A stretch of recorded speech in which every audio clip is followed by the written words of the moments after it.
ಬನ್ನಿ ವೀಕ್ಷಕರೇ, ಅದ್ಭುತ ಲೋಕಕ್ಕೆ ತಮಗೆಲ್ಲ ಮತ್ತೊಮ್ಮೆ ಆತ್ಮೀಯ ಸ್ವಾಗತ. ನಾನು ಇವತ್ತು ಹೇಳ್ತಾ ಇರೋ ಅಚ್ಚರಿಯ ವಿಷಯ ಏನು ಅಂದರೆ, ಒಬ್ಬ RCB ತಂಡದ ಆಟಗಾರನ ವೈಯಕ್ತಿಕ ಜೀವನದ ಬಗ್ಗೆ. ಇಂದು ಫಸ್ಟ್ ಕ್ವಾಲಿಫೈ ಆಗುವ ಮ್ಯಾಚ್ನಲ್ಲಿ ಆಡಬೇಕಾದ ಆಟಗಾರ ಹೊರಗೆ ಉಳಿಯುತ್ತಾನೆ. ಆತನೇ ಎಸ್ ದಯಾಲ್. ಇವತ್ತಿನ ದಿನ ಅವರು ಮ್ಯಾಚ್ ಆಡುವುದಿಲ್ಲ ಎಂದು RCB ಮ್ಯಾನೇಜ್ಮೆಂಟೇ ಖುದ್ದಾಗಿ ಹೇಳಿದೆ. ಇದಕ್ಕೆಲ್ಲ ಕಾರಣ ಮಾಧ್ಯಮಗಳ ವರದಿಗಳ ಪ್ರಕಾರ ಅವರ ಮೇಲೆ ಗಂಭೀರ ಕಾನೂನು ಆರೋಪಗಳು ಇರುವುದರಿಂದ ಈ ಸೀಸನ್ನಲ್ಲಿ ಆಡುವುದಿಲ್ಲ. ಮುಖ್ಯವಾಗಿ 2 ಆರೋಪಗಳು ಕೇಳಿಬಂದಿವೆ.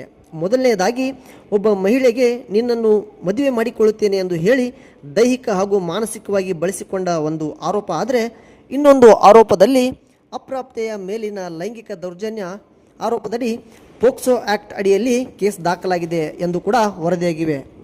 ಮೊದಲನೇ ಆರೋಪ ಪ್ರಕರಣ ಉತ್ತರ ಪ್ರದೇಶದ ಗಾಜಿಯಾಬಾದ್ ಭಾಗದಲ್ಲಿ ದಾಖಲಾಗಿತ್ತು. ಬಳಿಕ ಅವರಿಗೆ ಬೇಲ್ ಸಿಕ್ಕಿತ್ತು ಎಂದು ಹೇಳಲಾಗಿದೆ. ಅವಳ ಜೊತೆ ಹಲವು ವರ್ಷಗಳ ಸಂಬಂಧ ಇಟ್ಟುಕೊಂಡು ಮದುವೆ ಮಾಡಿಕೊಳ್ಳುತ್ತೇನೆ ಎಂದು ನಂಬಿಸಿ ನಂತರ ಮದುವೆಯಿಂದ ಹಿಂದೆ ಸರಿದಿದ್ದಾರೆ ಹಾಗೂ ನನ್ನನ್ನು ದೈಹಿಕ ಹಾಗೂ ಮಾನಸಿಕವಾಗಿ ಕೂಡ ಬಳಸಿಕೊಂಡಿದ್ದಾರೆ ಎಂದು ಆರೋಪಿಸಿದ್ದಾರೆ. ಇನ್ನು ಎರಡನೆಯದಾಗಿ ದೊಡ್ಡ ಆರೋಪ ಅಂದರೆ ಪೋಕ್ಸೋ ಆ್ಯಕ್ಟ್ ಪ್ರಕರಣ.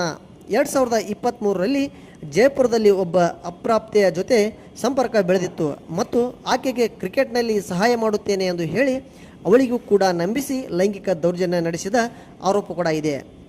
ಎಸ್ ದಯಾಲ್ ಅವರು ಕೋರ್ಟ್ನಲ್ಲಿ ಹೇಳುವ ಪ್ರಕಾರ, ನನ್ನ ಮೇಲೆ ಸುಳ್ಳು ಆರೋಪ ಮಾಡಲಾಗಿದೆ, ನನ್ನನ್ನು ಸಿಕ್ಕಿಸಲು ಪ್ರಯತ್ನಿಸುತ್ತಿದ್ದಾರೆ, ನಾನು ತಪ್ಪೇ ಮಾಡಿಲ್ಲ ಎಂದು ವಾದಿಸಿದ್ದಾರೆ.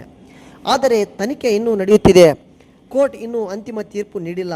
ಆದ ಕಾರಣ ಕಾನೂನಿನ ಪ್ರಕಾರ ಎಸ್ ದಯಾಲ್ ಅವರನ್ನು ತಪ್ಪಿತಸ್ಥ ಎಂದು ಹೇಳಲು ಆಗುವುದಿಲ್ಲ. ಯಾರೇ ಮಾಡಿದರೂ ತಪ್ಪು ತಪ್ಪೇ, ತಪ್ಪಿಗೆ ಶಿಕ್ಷೆ ಆಗಲೇಬೇಕು. ಎಂಥ ವ್ಯಕ್ತಿಯಾದರೂ ಕಾನೂನಿಗೆ ತಲೆ ಬಾಗಲೇಬೇಕು.